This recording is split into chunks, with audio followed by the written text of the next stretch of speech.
On September 6, 1934, this headline appeared in the New York Times. Hitler forecasts no Reich overturn in next 1,000 years. In the lead up to and during World War II, Adolf Hitler predicted a united Europe and a 1,000-year world domination, the 1,000-year Reich, or Third Reich. He went as far to say this during the war: "See, my people? We do not need anything from God. We do not ask anything from Him except that He may leave us alone. We want to fight our own war with our own guns without God. We want to gain our victory without the help of God." While Adolf Hitler was planning victory, there was one unit in his army that wasn't planning on victory. One captain who believed that Germany was not going to win the war. We're in the depth of World War II. A German soldier, a Christian, Franz Hasel, is making his way with Pioneer Company 699 deep into the Russian front. Hasel was a devoted follower of Jesus, so much so that he throws away his service pistol and carries nothing but a wooden replica in his holster. He didn't want to be tempted at any point to shoot someone in the name of Hitler's mission. Not only was Hasel a devoted Christian, but he was an avid student of Bible prophecy. When asked by his commanding officer if he thought Germany would win the war, at the risk of death for treason, Hasel boldly shared that Germany could never control the world. How did he know this? All because of a prophecy in the Bible book of Daniel written 2,500 years earlier. Hasel sat down with his commanding officer, opened his Bible, and shared a study that would have gone a little something like this. Now, before we go any further, we're going to do something different in this video. If you want to participate rather than just consuming this video, you can follow along with me. Simply get out your Bible. You'll notice down the corner of the screen that the next Bible verse that we're going to look at will appear there, giving you enough time to find it so that when we're up to it, you can read along with me and check what I'm saying against your own Bible. Now for the study. Nebuchadnezzar II, king of Babylon, was one of the greatest military minds and rulers in history. Babylon was the most powerful empire in the ancient world. Its power was matched by its opulence. It contained one of the 7 wonders of the ancient world, the Hanging Gardens of Babylon. Depending which historian you read, they were constructed by Nebuchadnezzar for his Median wife because she missed the green hills and valleys of her homeland. Nebuchadnezzar was a big deal. Early in his reign, he captured the city of Jerusalem and took captive the brightest of the people to train them up in the ways of Babylon. One of those people was Daniel, a young man who remained faithful to God. We start our story in Daniel chapter 2 and verse 1. Now in the 2nd year of Nebuchadnezzar's reign, Nebuchadnezzar had dreams, and his spirit was so troubled that his sleep left him. The king had a dream that really bothered him. Being the most powerful man in the world, not much was outside of his control. However, his dream kept him awake. He knew that he had dreamed something important, but he couldn't remember the details, and he certainly didn't know what it meant. Have you ever experienced this? You dream something, but then it vanishes from your mind. Well, when you're rich and powerful like Nebuchadnezzar, you don't need to sit around wondering. You have people to take care of these things. Daniel chapter 2, verses 2 to 5. Then the king gave the command to call the magicians, the astrologers, the sorcerers, and the Chaldeans to tell the king his dreams. So they came and stood before the king. And the king said to them, "I have dreamed a dream, and my spirit is anxious to know the dream." Then the Chaldeans spoke to the king in Aramaic. "O king, live forever. Tell your servants the dream, and we will give the interpretation." The king answered and said to the Chaldeans, "My decision is firm. If you do not make known the dream to me and its interpretation, you shall be cut in pieces, and your houses shall be made an ash heap." Nebuchadnezzar knew how to motivate people. It just so happened that the king had people on his staff who claimed to be connected to the gods and could interpret dreams. These supposed wise men could bluff their way through an interpretation of a dream. But to tell the king what he dreamed was a whole different matter. Daniel chapter 2 verse 10. The Chaldeans answered the king and said, "There is not a man on earth who can tell the king's matter. Therefore no king, lord, or ruler has ever asked such things of any magician, astrologer, or Chaldean." They were right. No man on earth could say what another person dreamed within the confines of his own mind. But these people were supposed to be connected with the supernatural. When they can't help him, the king quickly realizes he has a bunch of crooks on his payroll and decides to make a spontaneous review of their employment in Daniel chapter 2 verse 12. For this reason the king was angry and very furious and gave the command to destroy all the wise men of Babylon. This death sentence had serious implication for Daniel and his friends.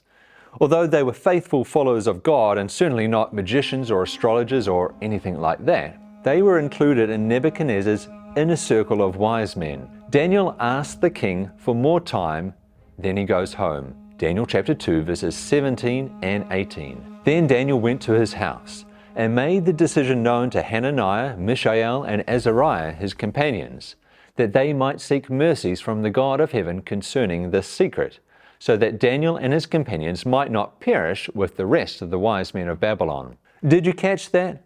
Did you catch what Daniel did when his life was on the line? He and his friends gathered together and sought mercies from the God of heaven. That means they prayed. What a good lesson for us today. When we want to understand something, especially if we're studying the Bible, it's vital that we ask God for help. After all, God inspired the writing of the scriptures, so He is more than able to help us to understand them today. What happened next? Let's find out in verse 19. Then the secret was revealed to Daniel in a night vision. So Daniel blessed the God of heaven. God is faithful. He answers the prayers of Daniel and his friends by revealing the same dream to Daniel that very night. Notice what Daniel says after God reveals this to him in verses 20 to 22. Daniel answered and said, "Blessed be the name of God forever and ever, for wisdom and might are His. And He changes the times and seasons. He removes the kings and raises up kings. He gives wisdom to the wise and knowledge to those who have understanding. He reveals deep and secret things. He knows what is in the darkness, and light dwells with Him." Daniel understood that God was in control. Even though he has King Nebuchadnezzar, the most powerful king in all the world, bearing down on him, Daniel says, "God, everything is in your hands." In fact, this gives us an insight as to what the dream is about. He said, God removes kings and raises up kings. We will discover as we go through the dream that it has everything to do with the rise and fall of earthly kingdoms. Daniel is confident that God has given him the answer, and he goes into the king in verse 24. Therefore Daniel went to Arioch, whom the king had appointed to destroy the wise men of Babylon. He went and said thus to him, "Do not destroy the wise men of Babylon. Take me before the king, and I will tell the king the interpretation." I have to pause here for a minute. What a decent man Daniel is.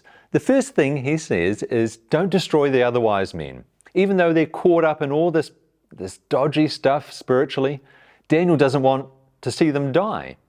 Here we see God's character coming through in Daniel. God doesn't want anyone to perish, but He wants to reveal His love to them. Let's carry on in verses 25 to 27. Then Arioch quickly brought Daniel before the king and said thus to him, "I have found a man of the captives of Judah who will make known to the king the interpretation." The king answered and said to Daniel, whose name was Belteshazzar, "Are you able to make known to me the dream which I have seen and its interpretation?" Daniel answered in the presence of the king and said, "The secret which the king has demanded, the wise men, the astrologers, the magicians, and the soothsayers cannot declare to the king." Daniel is standing before the king. Even though there's all this pressure riding on this moment, he takes this opportunity to share an important lesson for the king and for us today. Daniel drives home the pointlessness in relying on astrologers and magicians and soothsayers, or what we would call these days psychics. Unfortunately, many people today even rely on these sorts of people to predict their future. Well, some of these people might have contact with the spirit world. It's not the part of the spiritual world that you want to be in touch with. Instead, we should be talking with the one who knows the end from the beginning, God. Then Daniel says in verse 31, "You, O king, were watching, and behold a great image. This great image, whose splendor was excellent, stood before you, and its form was awesome." In his dream, the king saw a giant statue, and we'll soon discover this was no ordinary statue. How do you think King Nebuchadnezzar felt when Daniel started describing his dream? Maybe you've had this happen before, where you've forgotten a dream, but a conversation or an event triggers your unconscious memory and it all floods back. Well, that's what was happening to the king, who by now I'm sure is right on the edge of his seat, waiting for the rest of his dream. Daniel chapter 2 verses 32 and 33. This image's head was of fine gold, its chest and arms of silver, its belly and thighs of bronze, its legs of iron, its feet partly of iron and partly of clay. Head of gold, chest and arms of silver, belly and thighs of bronze, legs of iron, feet partly of iron and partly of clay. Here we have this statue made up of different minerals. As we go down the statue from gold to silver, silver to bronze, from bronze to iron, the minerals decrease in their worth. But the dream doesn't end there. Something happens to the statue in verses 34 to 35. You watched while a stone was cut out without hands, which struck the image on its feet of iron and clay and broke them in pieces. Then the iron, the clay, the bronze, the silver, and the gold were crushed together and became like chaff from the summer threshing floors. The wind carried them away so that no trace of them was found. And the stone that struck the image became a great mountain and filled the whole earth. We have a stone cut without hands. This is a supernatural rock that hits the image. Where does it hit the image? Are you following along in your Bible? What did the text say? Struck the image on its feet of iron and clay. We have all these minerals, these metals, this rock. What does it all mean? Sometimes people will take symbols from the Bible and they'll try and fit their own ideas around it. Or they'll see a news item and they'll try and fit it into some Bible prophecy that they've heard. But that's not how God wants us to approach the Bible. God gives the answers within the Bible. This is the same for all prophecy. We are to let the Bible interpret itself. This is the key to understanding prophecy. Oftentimes within the Bible we have to search for the meaning of a prophecy. We might come across a symbol and then we have to search the rest of the Bible to see where it is used so that we can decode what the prophecy is talking about. Fortunately for us today, in this prophecy, it's easy. We just have to keep reading and God gives us the interpretation of the dream. Daniel chapter 2 verses 37 to 39. You, O King, are a King of kings, for the God of heaven has given you a kingdom, power, strength, and glory. And wherever the children of men dwell, or the beasts of the field and the birds of the heaven, He has given them into your hand and has made you ruler over them all. You are this head of gold. But after you shall arise another kingdom inferior to yours, then another, a third kingdom of bronze which shall rule over all the earth. You are this head of gold, talking to Nebuchadnezzar. Then we go on to see in verse 39 that this isn't just talking about individual kings, but the kingdoms that they represent. The head of gold is a good symbol for Babylon. Babylon appeared to be impregnable. The city walls were somewhere around 60 meters high and thick enough to hold chariot races on the top. It was Babylon who discovered the system of length, area, capacity, and weight. They divided the day into hours and minutes, things that we take for granted today. They were gifted in music and arts. It was a hub of commerce. Money flowed in from all around the region. Isaiah even referred to it as the Golden City in Isaiah chapter 14 verse 4. That you will take up this proverb against the king of Babylon and say, how the oppressor has ceased, the Golden City ceased. It appeared that Babylon had a golden future. But notice what else Isaiah had to say about it in Isaiah chapter 13 verses 19 to 20. And Babylon, the glory of kingdoms, the beauty of the Chaldeans' pride, will be as when God overthrew Sodom and Gomorrah. It will never be inhabited, nor will it be settled from generation to generation. Nor will the Arabian pitch tents there, nor will the shepherds make their sheepfolds there. This was a pretty bold prediction. What can you tell me about the destruction of Sodom and Gomorrah? It was absolute, never rebuilt, destroyed completely. God predicted that Babylon, the city of gold, would become desolate. This is true to this day. In fact, Saddam Hussein of Iraq saw King Nebuchadnezzar as his idol, and he sort of considered himself as Nebuchadnezzar 2.0 and attempted to rebuild ancient Babylon. In fact, he was so determined to establish a link between his rule and that of ancient Babylon, Saddam Hussein commissioned this mural of himself, but he failed. God said it would never be rebuilt. Daniel chapter 2 verse 39. But after you shall arise another kingdom inferior to yours, then another, a third kingdom of bronze which shall rule over all the earth. Nebuchadnezzar's kingdom ruled the world from 605 to 538 BC. Not very long when you think about it, but because it was such a strong, powerful nation, it would take the united force of the Medes and the Persians to overthrow Babylon. In an amazing event that was also prophesied 150 years beforehand in the Bible, Cyrus, the Persian military leader, diverted the water from the river Euphrates, which was running directly through the city of Babylon. He then marched his army through the riverbed under the city walls, claiming victory over Babylon in one night. The Medo-Persian Empire was the second reigning kingdom, the chest and arms of silver in the statue. We had the first kingdom, Babylon, overtaken by another, Medo-Persia. What does the prophecy say would happen next? Again, in verse 39. But after you shall arise another kingdom inferior to yours, the Medo-Persians. Then another, a third kingdom of bronze, which shall rule over all the earth. A third world-reigning empire would take over from Medo-Persia. And that's exactly what happened in 331 BC. The mighty Alexander the Great, at 32 years old, leads Greece to overtake the Medes and the Persians. Interestingly, the Greeks were known for their bronze armor. We are now long past the time of Daniel and Nebuchadnezzar, and this prophecy is still being fulfilled. What does the Bible predict would happen next? Daniel chapter 2, verse 40. And the fourth kingdom shall be as strong as iron, inasmuch as iron breaks in pieces and shatters everything. And like iron that crushes, that kingdom will break in pieces and crush all the others. Sure enough, in 168 BC, it would be another world-reigning power, the Iron Monarchy of Rome, that would take over from Greece. Like the long legs on the statue, they would rule for a long time, 600 years. It was the Romans that were ruling at the time of Jesus. It was the Romans that persecuted God's people. When Rome comes to its end, we're now about 1,000 years after Daniel recorded the vision.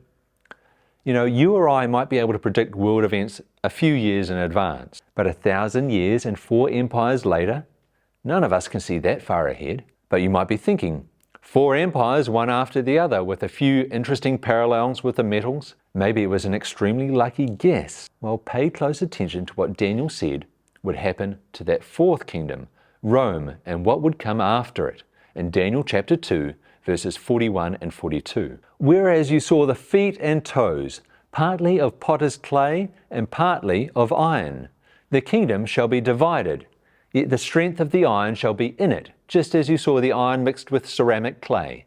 And as the toes of the feet were partly of iron and partly of clay, so the kingdom shall be partly strong and partly fragile. After Rome, it wouldn't be another world-reigning empire that would take over. Rome would be divided up. That's what the prophecy says. The kingdom shall be divided.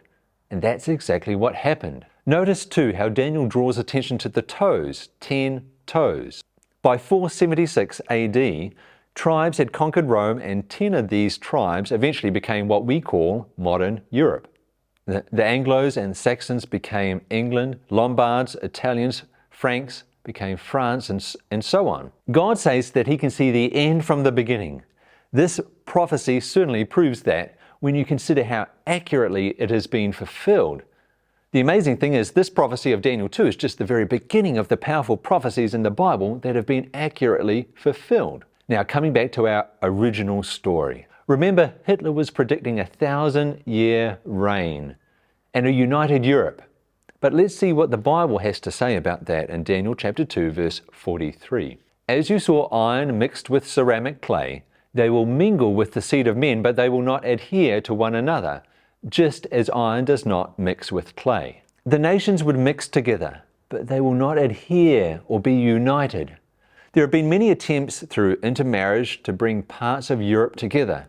They would mix, but never be united. They would always be separate nations. Many European rulers have tried to make a united Europe. Charlemagne, Charles V, Louis XIV, Napoleon, Kaiser Wilhelm II, and of course, Adolf Hitler. Not to mention in recent times the European Union. But they've all got one thing in common. They never made a United States of Europe. Some of them came pretty close too. Kaiser Wilhelm II, the German emperor, king of Prussia, had big ambitions for ruling Europe. Notice what he said of this prophecy that we've been studying in Daniel chapter 2. Daniel's prophecy does not fit with my plans. I can't accept that. Where Charlemagne and others have failed, I will succeed. When he came across a statue of the prophet Daniel at the Metz Cathedral in France, he told them to remove Daniel's head and replace it with mine, which they did. But you know what? He failed. And after he failed, a placard was placed around the statue with the words, which are translated, "Thus passes the glory of the world." God's word stands. His prophecies are sure.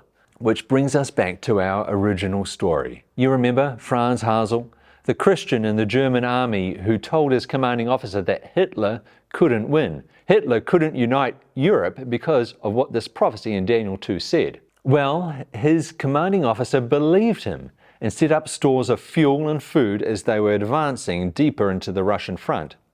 This meant that when he had to retreat, as he knew they would have to, they would be able to survive. Amazingly, of the 1,200 men in Unit 699, only 7 survived, one of those being Franz Hasel. Now, if we were to stop here, that would be amazing enough in itself. That this prophecy had stopped all these rulers. We could say that the Bible successfully predicted all those kingdoms. We can trust God's word. But the prophecy didn't stop there. There was a rock cut out without hands that struck the statue at its feet. And Daniel gives us the interpretation of that in Daniel chapter 2, verse 44. And in the days of these kings, the God of heaven will set up a kingdom which shall never be destroyed. And the kingdom shall not be left to other people. It shall break in pieces and consume all those kingdoms, and it shall stand forever. Who is that rock? Well, the Bible leaves us with no doubt about that.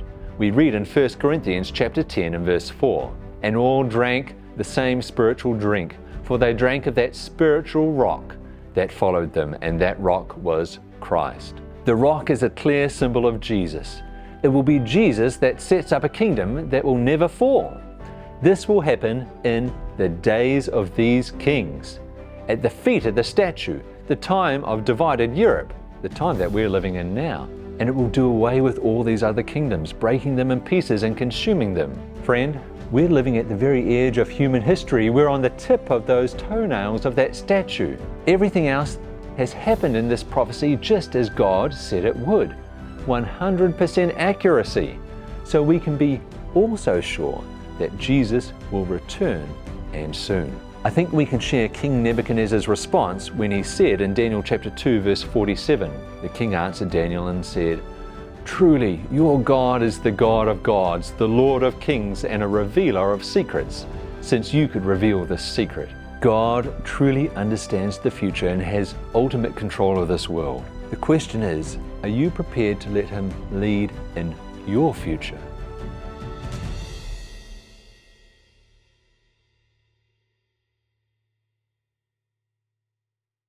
If you're interested in learning more about the Bible and finding out what it means to have a relationship with Jesus, this God who knows the end from the beginning, then visit our website, mastertonsda.nz, where you can request free studies on Bible prophecy. We also live stream messages every Saturday. If you have a question or want to talk with someone, you can also contact us on our website. Thank you for watching, and God bless you.